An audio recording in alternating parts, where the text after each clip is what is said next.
यह कहानी है उस इंसान की जिसने अपनी हद भूलकर खुद को खुदा कह दिया और फिर अल्लाह ने उसे एक छोटे से मच्छर के जरिए इबरतनाक अंजाम तक पहुंचा दिया। यह उस दौर का वाकया है जब बाबिल का हुक्मरान निमरूद बिन कनान था। उसकी सल्तनत इंतहा की शान और शौकत रखती थी। उसका लश्कर लाखों सिपाहियों पर मुश्तमिल था। शहर की बुलंद इमारतें आसमान को छूती थीं और शहर की दीवारें मीलों तक फैली हुई थीं। लोग उसे कुदरत का मालिक समझने लगे थे। इसी दौर में हजरत इब्राहीम अलैहिस्सलाम ने जब बुत परस्ती के खिलाफ हक की आवाज बुलंद की और बुत तोड़ दिए तो निमरूद आग बगूला हो गया।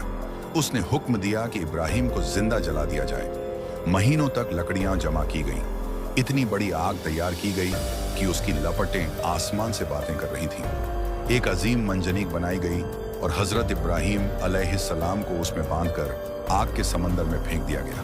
मगर फिर वह हुआ जो कुदरत का करिश्मा था। अल्लाह के हुक्म से आग ठंडी हो गई और इब्राहीम अलैहिस्सलाम उसमें बिल्कुल महफूज रहे। यह मंजर देखकर भी निमरूद का तकब्बुर कम न हुआ, बल्कि उसने खुलेआम रुबूबियत का दावा कर दिया। वह खुद को जिंदगी और मौत का मालिक कहने लगा। फिर अल्लाह ने उसके गरूर को तोड़ने का फैसला फरमाया, न लश्कर के जरिए न बिजली के जरिए, बल्कि एक निहायत छोटी मखलूकन के जरिए।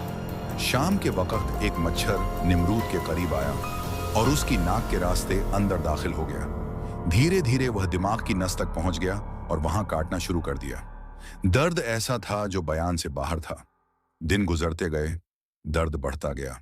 हकीम, तबीब, जादूगर, कोई भी उसका इलाज न कर सका।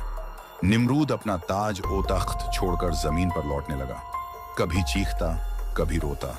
वह अपने गुलामों को हुक्म देता कि लोहे के जूतों से उसके सर पर जोर जोर से मारो, क्योंकि जब जोर का धक्का लगता तो मच्छर चंद लम्हों के लिए खामोश हो जाता था।